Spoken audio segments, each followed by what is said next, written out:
Bonjour, aujourd'hui je vais vous parler des enjeux du diagnostic en autisme, réflexion et discussion sur ces enjeux. La présentation, je l'avais faite dans le cadre du mois de l'autisme pour la Fédération québécoise de l'autisme pour des enjeux techniques. Malheureusement, l'enregistrement n'avait pas pu fonctionner, donc je reprends ma présentation pour la rendre disponible au grand public. Je tiens à préciser que pour faciliter le visuel et la compréhension, j'ai limité énormément les références et citations dans le document PowerPoint qui accompagne cette présentation. Si jamais vous voulez plus de références sur les réflexions, ça me fera plaisir de vous les partager. Vous avez juste à m'écrire. J'ai aucun conflit d'intérêt à déclarer par rapport à ce sujet-là. Pour ceux qui ne me connaissent pas, je suis une personne autiste qui a plusieurs co-diagnostics en santé mentale, anxiété, dépression, troubles de stress post-traumatique, automutilation et épisodes suicidaires. Je fais de la recherche en autisme depuis 10 ans maintenant comme co-chercheur. Je suis membre du comité de gestion du RNETSA, des comités scientifiques de deux échos et du plan de santé mentale gouvernemental sur l'évaluation des 13-17 ans, co-auteur de la page TSA de Wikimédica. Ne pas confondre avec Wikipédia. Wikimédica est une ressource pour les médecins du Québec, faite par les médecins du Québec, mais que tout le monde peut consulter, et auteur d'un modèle théorique sous le camouflage social. Par contre, je ne suis pas un professionnel de la santé et je ne suis pas un chercheur affilié. Quand on parle du diagnostic en autisme, pour moi, c'est un enjeu qui doit être discuté dans la communauté, qui ne doit pas être une discussion qui se fait simplement entre professionnels de la santé ou des experts médicaux de l'autisme. En ce sens, il y a trois modèles, je dirais, principaux qui parlent de l'enjeu du diagnostic au niveau de la santé mentale. Le premier modèle est celui du modèle médical avec les ouvrages de référence que sont le DSM ou le CIM. Quand on fait un diagnostic en santé mentale, il faut comprendre que le DSM, ça influence nos politiques publiques, nos services offerts, les services des institutions, le traitement des criminels, par exemple, avec la non-criminalité, la non-responsabilité criminelle pour santé mentale et d'autres choses. Donc, ce n'est pas neutre comme ouvrage, le DSM, ça a des impacts autres que médicaux. Par contre, ce qu'on oublie souvent, c'est que le DSM, c'est pas un ouvrage qui est une référence incontestable et qu'on n'a rien à dire par rapport à ça. C'est simplement un dictionnaire. Le DSM est un ensemble de définitions de certains mots. Ce qui fait que chaque diagnostic est une description et non quelque chose de causal. Lorsqu'on a un diagnostic, c'est parce que nous avons certains comportements et manifestations, et l'ensemble de ces comportements et de ces manifestations-là, on a donné un nom à ça, et ça s'appelle le diagnostic, que ce soit l'autisme ou autre. Et c'est pas parce qu'on a un diagnostic qu'on a ces comportements-là, ce qui serait une situation causale. Donc, c'est très différent des diagnostics, je dirais, plus de santé au niveau physique ou avec les virus ou autres. Pour avoir le diagnostic en santé mentale, il faut vraiment un ensemble d'éléments pour répondre à la définition du terme qui est le diagnostic médical, et donc à une description très objective et observable par rapport au comportement et au fonctionnement d'une personne. Ce qui fait que la psychiatrie reste une science descriptive et possiblement la seule science descriptive encore au niveau médical, contrairement aux autres domaines qui ont tous un volet très objectif avec les différents tests ou autres. Et de facto, ça rend les évaluations comme des actes subjectifs vu que la science en elle-même est descriptive et non objective. Lorsqu'on fait une évaluation, on entend souvent le concept qu'on fait un diagnostic différentiel.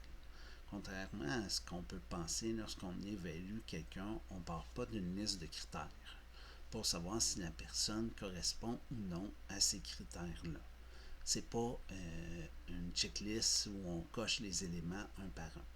On va plutôt faire un processus d'élimination qui va se baser sur toutes les possibilités existantes et possibles du DSM et avec les informations qu'on va avoir lors des différents tests, entrevues, rencontres, etc., on va émettre un jugement par rapport à ces informations-là et dans ce jugement-là, on va éliminer des possibilités pour retenir un, deux ou trois diagnostics selon les informations qu'on a eues. On va donc arriver à un résultat parce que les autres ne sont pas possibles et il ne reste que ces situations-là. C'est notamment pour ça que dans les diagnostics, on retrouve souvent un critère qui dit que le diagnostic doit être émis à condition qu'il ne soit pas mieux expliqué par un autre diagnostic. Par exemple, dans l'autisme, on parle de la déficience intellectuelle. Lorsqu'on émet un diagnostic ou qu'on décide de ne pas en émettre, il y a les enjeux qu'on appelle de faux positifs ou négatifs. C'est-à-dire que le faux positif, c'est lorsqu'on émet un diagnostic et la personne n'a pas ce diagnostic-là. Et un faux négatif, c'est l'inverse, c'est-à-dire qu'on refuse le diagnostic et alors que la personne l'est. Et par rapport à ça, c'est toujours la question à savoir, est-ce que c'est pire d'émettre un diagnostic lorsque nous n'en avons pas ou de ne pas avoir le diagnostic lorsque nous en avons un?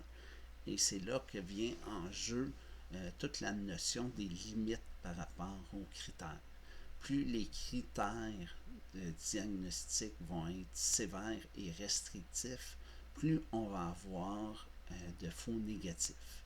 À l'inverse, plus les critères sont larges et permissifs, plus on va avoir de faux positifs. C'est un peu l'histoire qu'on a avec les ouvrages médicaux et l'autisme, c'est-à-dire que dans les années antérieures au DSM-5, avec le DSM-4 et le DSM-3, nous avions des critères plus restrictifs, voire très restrictifs, et nous avons constaté que nous avions beaucoup de faux négatifs. Présentement, avec le DSM-5, les critères sont beaucoup plus larges et permissifs, et on constate qu'il y aurait possiblement beaucoup de faux positifs dans les diagnostics. Pour les outils, on pense souvent que les outils en autisme tels que l'ADOS et l'ADI sont de très bons outils, mais c'est plus ou moins vrai. C'est effectivement vrai qu'ils ont été démontrés comme très bons au niveau de la théorie lorsqu'on fait un cas théorique, mais lorsque vient la mise en application pratique de l'outil avec une vraie personne, ces outils-là ont énormément de limites ou sont beaucoup moins bons. Et c'est d'autant plus vrai lorsque c'est des cas complexes ou qu'on les utilise dans un cas de diagnostic différentiel.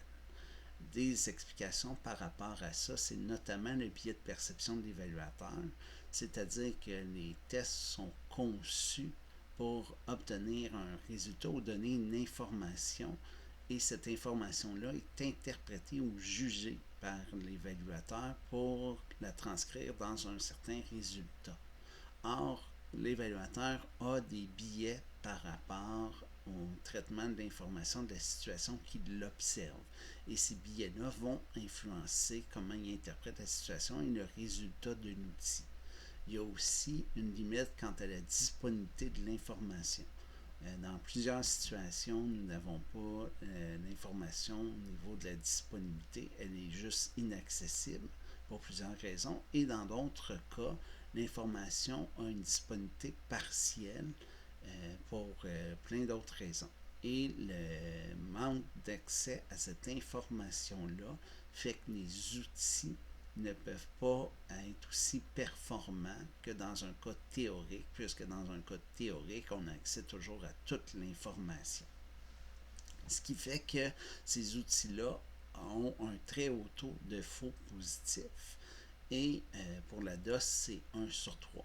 Autrement dit, il y a une personne sur 3 environ qui va être positif à la DOS, reconnu comme autiste par la DOS et qui n'est pas autiste réellement. Ce qui fait que lors d'une évaluation, le meilleur outil, ou en tout cas la meilleure preuve de qualité de l'évaluation reste le jugement clinique du professionnel. C'est même meilleur que n'importe quel outil que l'on a présentement. Par contre, ça pose certains enjeux ou questionnements, dont à savoir, il faut combien d'évaluations pour avoir un jugement clinique de qualité. Et si le jugement, par définition, est quelque chose de biaisé, est-ce qu'on a nécessairement une évaluation biaisée? Et que faisons-nous avec tous les nouveaux cliniciens? Comment qu'on peut s'assurer que les nouveaux cliniciens qui ont peu d'évaluation, d'expérience par rapport au processus d'évaluation vont offrir une évaluation de qualité avec un jugement clinique de qualité? Et quand il y a une présentation biaisée par le patient, qui est bien souvent involontaire mais qui existe, notamment on sait par exemple que lorsqu'une personne est informée sur l'autisme, plus elle va avoir d'informations sur le sujet, plus elle va présenter sa situation de vie et répondre aux questions dans une perspective des éléments du diagnostic de l'autisme. C'est très inconscient chez la personne, mais c'est un biais qui existe. Donc, comment s'assurer d'avoir un jugement clinique valable lorsque la présentation du patient en elle-même est biaisée et que le clinicien ne peut pas nécessairement s'y fier complètement? Pour toutes ces questions, il y a plein de réponses qui existent, plein de méthodologies qui ont été mises de l'avant pour contrer ces situations-là. Il y a plein de formations et d'encadrement qui existent pour les cliniciens pour être capables d'offrir un jugement clinique le plus objectif et neutre possible des situations et de la plus grande qualité possible afin de garantir la meilleure possibilité d'évaluation du contexte d'évaluation et étant donné les biais possibles que ça engendre chez le patient. Je n'élaborerai pas plus pour ça par respect pour le travail de mes collègues cliniciens qui m'ont confié notamment des informations sur ça, mais aussi pour le respect des personnes qui se font évaluer afin qu'il y ait une évaluation de la plus grande qualité possible. Mais sachez que même si j'ai nommé ces questions-là, il y a des réponses qui existent. C'est quelque chose que les cliniciens sont conscients d'avoir comme enjeu par rapport à ça et qui ont développé des méthodes pour diminuer ces risques-là, voire les éliminer dans certains cas. Ensuite, avec le diagnostic médical vient des enjeux, c'est-à-dire les ressources limitées. Est-ce qu'on doit offrir des services partiels à 5 personnes ou est-ce qu'on est mieux d'offrir tous les services à une seule personne? Lorsqu'on émet un diagnostic, on est confronté à ça, à savoir que si je rajoute une personne sur la liste des services, est-ce que ça va être une personne qui va avoir des services limités ou qui n'en aura pas pantoute et que le diagnostic finalement va servir à pas grand-chose? Ou si on limite vraiment le nombre de personnes qui vont avoir un diagnostic pour s'assurer qu'il y ait tous les services dont ils ont besoin complètement sans en limite par rapport à ça. Est-ce que le diagnostic est une identité? Pour le modèle médical, le diagnostic n'est pas une reconnaissance d'une identité. C'est complètement autre chose. L'identité est quelque chose qui est propre à la personne et c'est pas aux professionnels de santé à définir l'identité d'une personne. Le diagnostic ne sert qu'à rendre compte d'un fonctionnement de la vie quotidienne d'une personne selon un observateur, ce qui n'a aucun lien avec son identité. Est-ce qu'on doit favoriser avec le diagnostic une perspective clinique, c'est-à-dire une perspective où le diagnostic reconnaît les besoins et les enjeux d'une personne et l'aider dans ce sens-là, ou c'est pas plutôt un élément de sélection pour la recherche scientifique. Par exemple, le docteur Motron prône que la recherche scientifique doit se faire avec des personnes autistes qu'il qualifie prototypiques, c'est-à-dire des personnes qui sont complètement reconnues de façon universelle comme autistes et qui ont un portrait, une homogénéité dans leur manifestation autistique afin de favoriser la découverte scientifique sur la situation que vivent les personnes autistes. Ou bien on doit avoir un diagnostic par opposition qui va être plus large et pour laquelle la recherche va donc inclure des personnes de plus en plus hétérogènes entre elles et cette hétérogénéité-là va avoir des impacts sur les résultats de recherche et sur la découverte et l'élaboration de connaissances. Ces deux perspectives-là ne sont pas nécessairement opposées, mais demandent des prises de position par les professionnels. Par exemple, la perspective clinique peut se retrouver aussi dans la recherche quand on pense à des enjeux un peu plus sociaux comme la stigmatisation, comme l'hébergement, l'inclusion au travail, qui sont des enjeux de difficultés et de souffrances que vivent les personnes autistes, qui demandent aussi une hétérogénéité dans les participants pour pouvoir englober toutes les situations potentielles que vivent ces personnes-là. Et à l'inverse, la recherche scientifique avec des profils plus prototypiques comme le qualifie le docteur Motron a des impacts importants pour la connaissance sur des enjeux, par exemple, neurologiques, sur les causes potentielles, sur la pharmacologie, sur la qualité de certaines interventions, l'adaptation de certaines interventions. Donc, on a ici une perspective quand même clinique, même avec une question de profil prototypique, comme demandé par le docteur Motron. Mais quand on émet un diagnostic, qu'on le veuille ou pas comme clinicien, on prend part à ce débat-là, à cette discussion-là sur la notion de la recherche scientifique. Finalement, est-ce qu'une personne autiste est un expert? Est-ce que le fait d'avoir un diagnostic en autisme va faire de nous des personnes expertes sur le sujet de l'autisme? Je ne crois pas. Au même titre que le fait d'avoir une identité ne fait pas de nous des experts sur le sujet. Ce n'est pas parce qu'on a une identité de genre que nous sommes experts sur les enjeux du féminisme, que nous avons une orientation sexuelle, que nous sommes tous des sexologues ou des experts sur la sexualité, que nous avons un milieu de vie socio-économique, que nous sommes des experts sur les enjeux du capitalisme ou de la pauvreté. Au même titre que je ne crois pas qu'avoir un diagnostic en autisme fait de nous des experts sur le sujet théorique qui est l'autisme et la notion, je veux dire, scientifique et médicale que représente le diagnostic d'autisme. Par contre, c'est tout à fait vrai qu'une personne autiste sera experte de sa vie.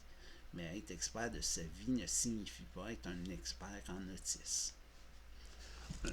Un autre des modèles par rapport aux enjeux du diagnostic est le modèle du handicap social. Celui-ci pose le diagnostic dans un problème social plutôt qu'un problème relié à l'individu, comme le fait le modèle médical. Et l'enjeu du handicap vient de la discrimination et de l'exclusion sociale. Autrement dit, on n'est pas seulement un handicapé, on est une personne qui a des situations de handicap, mais qui ne se définit pas par un handicapé. On retrouve ce modèle-là surtout en Europe et ça vient du Independent Living Movement, qui était une organisation pour la reconnaissance d'une vie autonome par les personnes en situation de handicap physique. On a aussi des enjeux avec ce modèle-là. Qu'est-ce qu'on fait par rapport à l'autisme? C'est seulement un problème d'environnement. Les intérêts, les rituels, les enjeux sensoriels, est-ce que c'est seulement une notion d'environnement externe? Je ne crois pas. Les intérêts, les rituels, les enjeux sensoriels émanent de la personne et l'environnement peut accroître la discrimination ou l'exclusion, mais peu importe l'environnement, ça reste des situations qui vont être présentes, qui vont exister. Même dans un environnement parfaitement adapté, la personne autiste continue à avoir des intérêts, continue à avoir des enjeux sensoriels, puisqu'un environnement parfaitement adapté, à mon sens, ça n'existe pas. Un environnement qui n'aurait aucun enjeu sensoriel pour les 5 sens externes puis les 4 internes, je ne vois pas comment ça pourrait exister. En plus, qu'est-ce qu'on fait quand la réponse à un besoin au niveau de l'environnement pour une personne devient la contrainte de l'autre? Il y a des situations où les besoins d'une personne par rapport à son environnement vont être une contrainte par rapport à l'autre. On peut penser par exemple à la luminosité. Il y a des personnes qui aiment être dans le noir et d'autres qui ont besoin énormément de lumière. Qu'est-ce qu'on fait dans ces cas-là? Si c'est l'environnement qui est simplement responsable des situations d'handicap que vivent des personnes. On va autrement dit régler la situation de handicap pour une pour créer la situation de handicap chez l'autre vu que leurs besoins sont opposés. Il y a donc un enjeu là qui relève d'autres choses à mon sens que simplement l'environnement. L'adaptation de l'environnement n'est pas une réponse possible.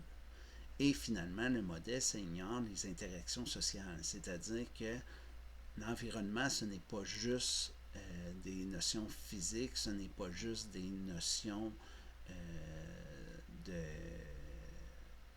société, mais c'est beaucoup être avec l'autre et définir des normes par rapport à ces interactions avec l'autre.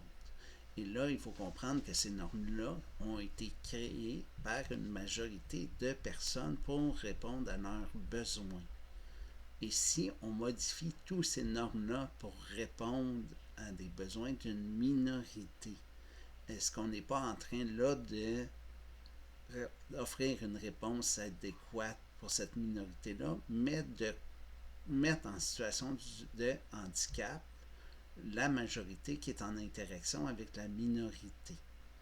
Est-ce qu'on n'est pas en train de créer une situation où une grande majorité va devenir des personnes handicapées étant donné une modification aux interactions sociales et aux normes qui ont été érigées selon les besoins d'une majorité?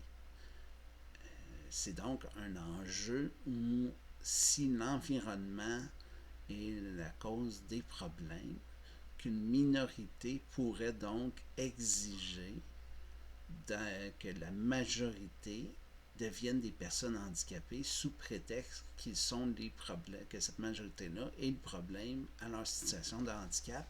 Et là, ça devient une revendication cyclique, circulaire, où on passe de personnes handicapées en situation de handicap à personnes sans handicap qui vont être confrontées à un groupe de personnes en situation de handicap et qui vont devenir des personnes sans handicap pour qu'on redevienne des personnes en situation de handicap selon la temporalité de la réponse aux besoins de chaque groupe. Et ça devient un non-sens comme réflexion théorique. Finalement, on a le modèle de la neurodiversité qui implique que les enjeux neurologiques ne sont pas un enjeu médical, mais que c'est une situation sociale. Et là, les paradigmes qui découlent de cette définition-là sont variables selon les cultures et les sociétés parce que c'est les membres qui les définissent. Ainsi, ce n'est pas les mêmes impacts partout et pour tout le monde. Le fait de dire que la neurologie devrait être un enjeu social plutôt qu'un enjeu médical. Par contre, ce qui est unanime, c'est la reconnaissance des forces et des faiblesses par rapport à cet enjeu-là social qui est la neurodiversité Et la première thèse est due à Judy Singer qui l'a faite sur ce sujet. Dans ce modèle-là, on a quelques enjeux, c'est-à-dire c'est quoi la valeur de l'auto-identification. Si c'est une condition sociale, l'auto-identification prône surtout, puisque l'identité est quelque chose de propre et ne peut pas être mis en question. Au même titre qu'on ne remet pas en question l'identité de genre ou l'orientation sexuelle de quelqu'un, c'est son affirmation qui fait foi de tout. Est-ce que ici pour l'autisme, on veut que l'auto-identification soit la valeur ou la preuve d'une situation? On a juste à penser par exemple à Elon Musk qui est autiste, ou plutôt qui s'est auto-évalué comme autiste parce que Elon Musk n'a pas de diagnostic, c'est une auto-évaluation, et aux gestes qu'il a posés et aux impacts que ça a par rapport aux personnes autistes. Est-ce que l'auto-identification est nécessairement une preuve de reconnaissance par rapport à un enjeu comme l'autisme et nous voulons que cette auto-identification-là soit la seule exigence pour n'importe qui s'affirme autiste et puisse dire qu'il commet ou qu'il agit selon certaines situations parce qu'il est autiste et qu'il se perçoit autiste et que personne n'a rien à dire sur ça.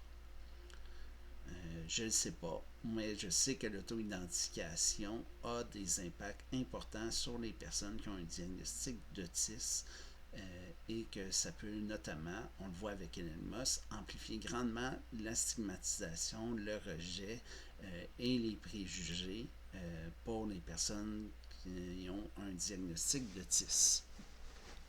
Ensuite, on affirme qu'il y a un avantage au concept social souvent, c'est-à-dire qu'à partir du moment que ça va être un concept social, il ne va plus avoir de stigmatisation parce que la stigmatisation est reliée au diagnostic et au fait de prétendre que la personne est un problème, alors que si l'autisme n'est plus un problème à régler, à éliminer, voire guérir, on n'aura plus la stigmatisation.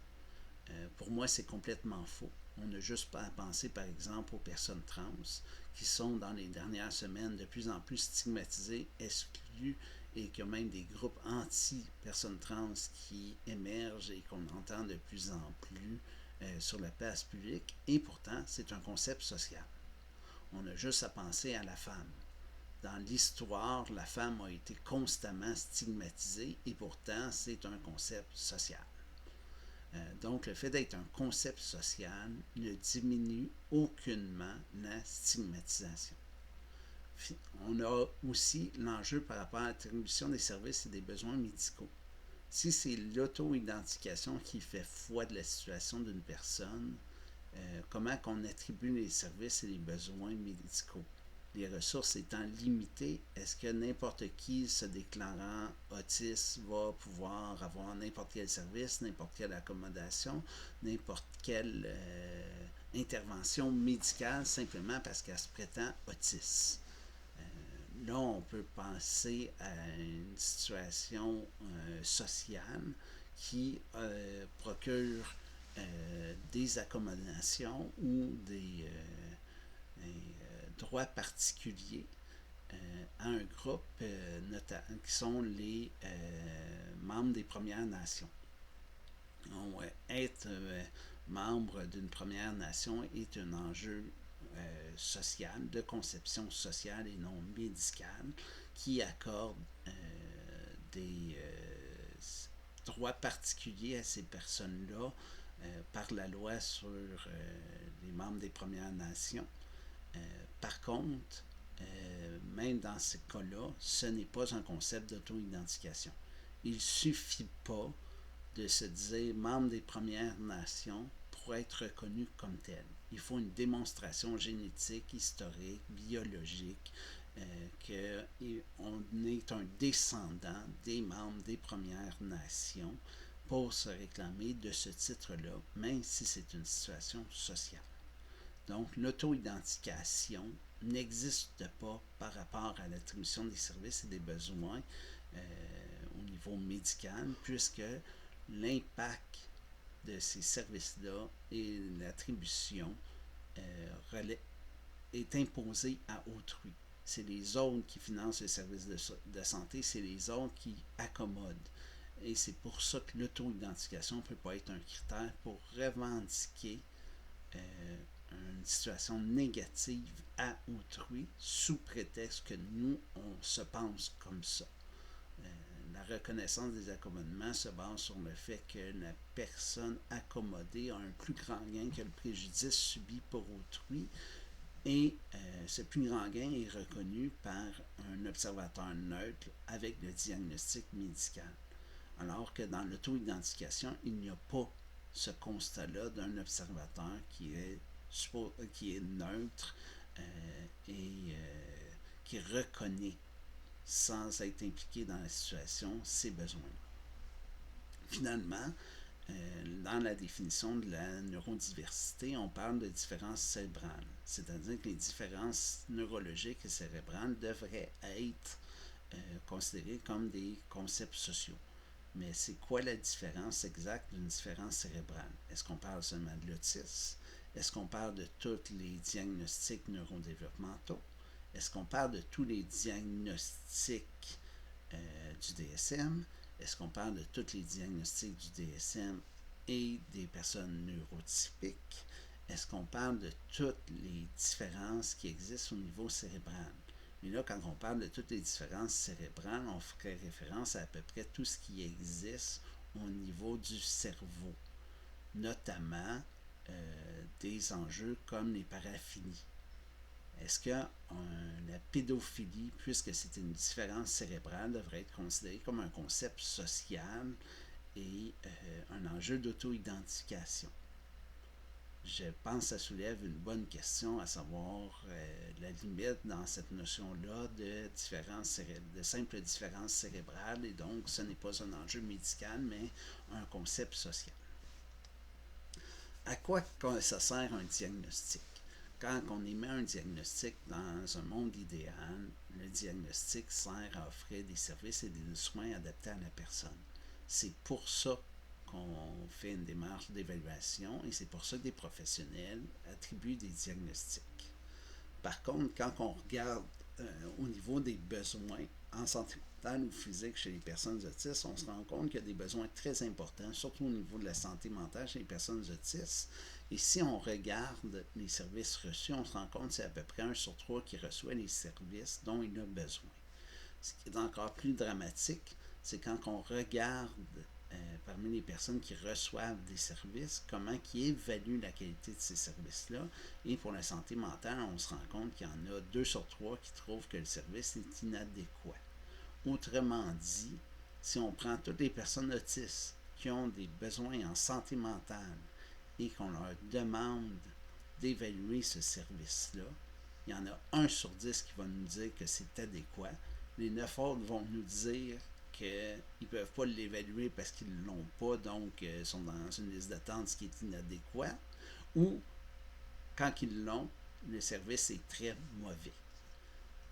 Pourtant, le fait d'avoir ou pas des services a de grands impacts. L'absence de soins engendre le sentiment d'impuissance, de désespoir, une perception d'être un fardeau pour l'autre, l'exclusion sociale, l'isolement et le suicide comme une solution à sa détresse et à sa souffrance.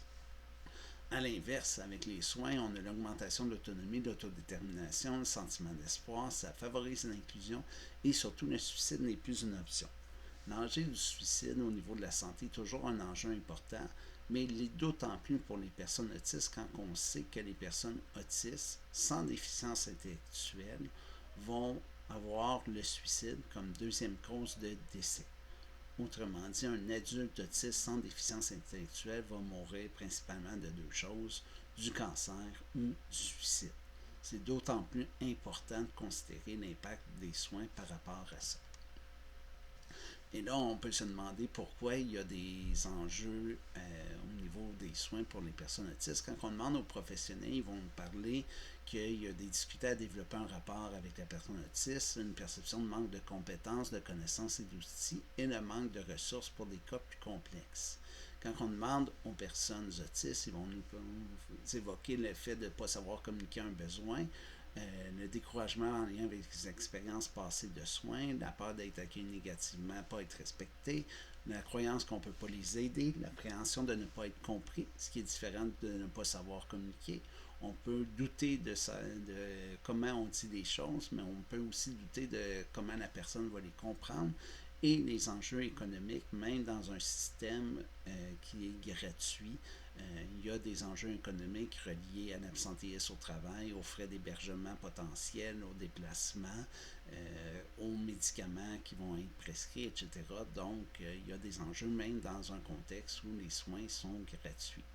Et là, quand on regarde ces deux listes-là, on peut se rendre compte que finalement, il y a d'immenses défis. C'est à peu près impossible de répondre à tous ces défis-là et que ça va être un enjeu perpétuel par rapport aux soins pour les personnes autistes. Mais moi, j'aime bien le réfléchir comme les deux côtés d'une pièce de médaille. C'est-à-dire que les personnes autistes et les professionnels décrivent la même situation. Ils décrivent par contre selon leur perception des enjeux et avec leurs termes. Mais les deux parlent des enjeux de rapport entre le professionnel et la personne, des perceptions par rapport au service de soins et d'un manque de ressources.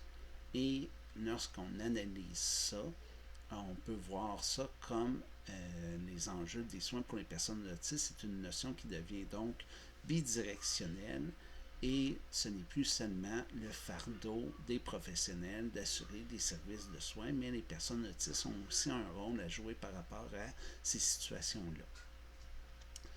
Et pour améliorer ça, une des nombreuses façons, à mon avis, qu'on peut favoriser la qualité des soins chez une personne autiste, c'est notamment par le professionnel qui va devoir expliquer grandement que le diagnostic est quelque chose de descriptif et non causal tel qu'on l'a vu. Ainsi, le diagnostic ne sert pas à expliquer la souffrance de la personne, mais sert simplement à donner un nom au fonctionnement. Et le nom en soi n'a pas d'importance. C'est le fonctionnement de la personne qui a un impact dans sa vie et c'est la reconnaissance de ce fonctionnement-là qui peut avoir des effets positifs sur l'acceptation pour la personne.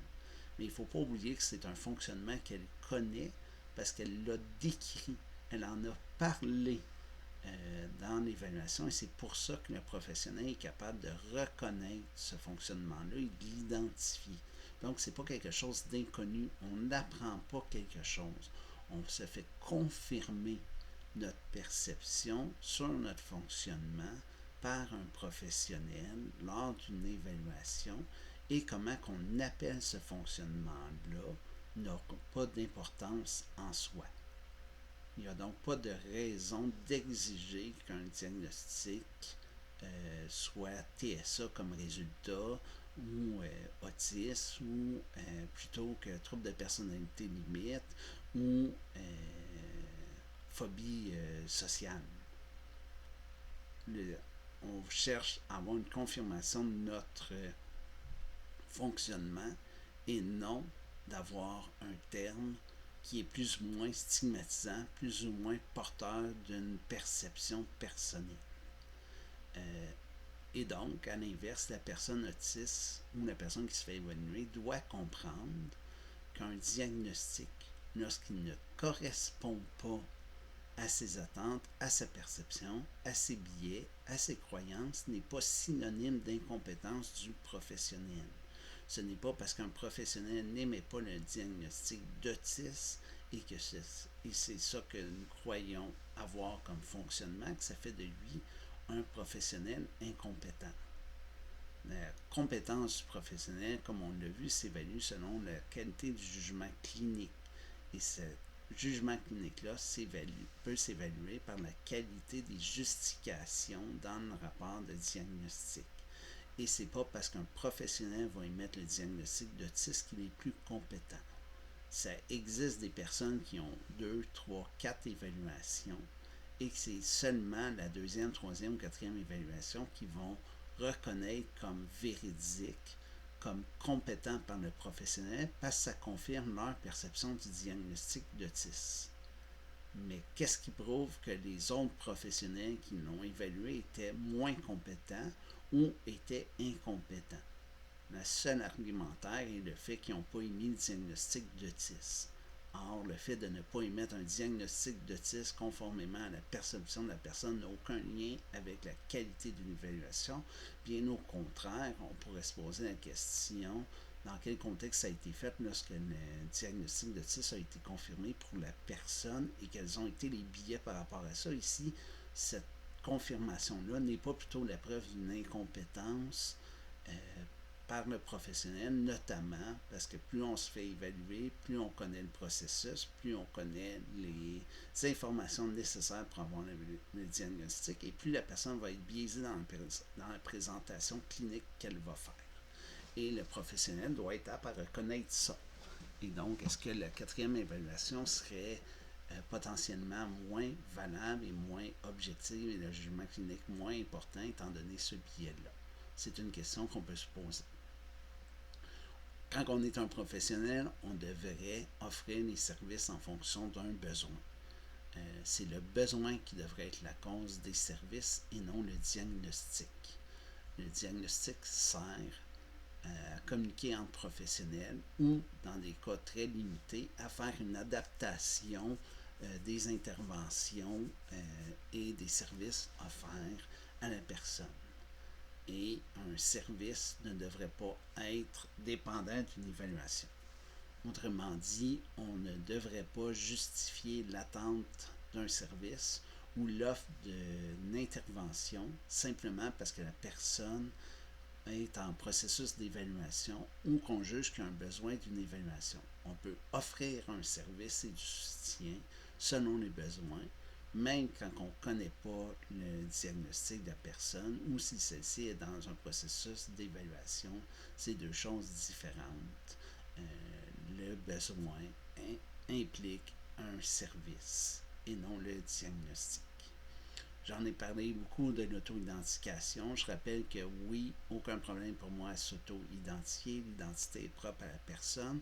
Par contre, ça doit rester dans le domaine privé et ce n'est pas une affirmation publique.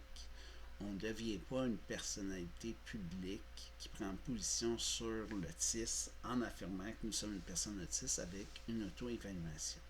Et si jamais tel est le cas, à mon avis, ces personnes-là ont la responsabilité, étant donné les répercussions très importantes que cela peut avoir sur les personnes autistes avec un diagnostic et leurs proches, de déclarer qu'elles sont auto-évaluées et qu'elles n'ont pas un diagnostic officiel par un professionnel de santé, afin d'être toutes transparentes et que les personnes qui écoutent leur déclaration puissent juger des informations transmises. Parce qu'on le sait en regardant la littératie, quand on compare les personnes autistes avec un diagnostic aux personnes auto-déclarées, on trouve des différences dans les deux cas. Ainsi, il y a réellement des enjeux dans l'auto-identification qui n'est pas la même procédé ou qui n'identifie pas les mêmes personnes que celles avec un diagnostic médical. Finalement, lorsqu'on offre des soins en santé, il faut penser que la personne autiste est un partenaire par rapport à ce procédé-là, qui peut être impliqué dans les soins, que ce n'est pas simplement quelqu'un qui est un problème, qui est un enjeu théorique à régler, qui est un défi au niveau médical pour faciliter sa vie ou quoi que ce soit. C'est quelqu'un qui peut collaborer avec le professionnel afin d'optimiser les services, les interventions, la relation pour augmenter sa qualité de vie dans son processus de soins. C'est quelqu'un qu'on doit considérer et qu'on ne peut pas seulement traiter comme on le fait par exemple pour certains enjeux physiques ou plus virus ou autre. La personne autiste doit être omniprésente pour avoir un soin de qualité. Pour questions et commentaires, vous pouvez me rejoindre à mon adresse courriel et si vous êtes intéressé à mes réflexions et à d'autres informations sur l'autisme, vous pouvez aller consulter mon blog. Merci.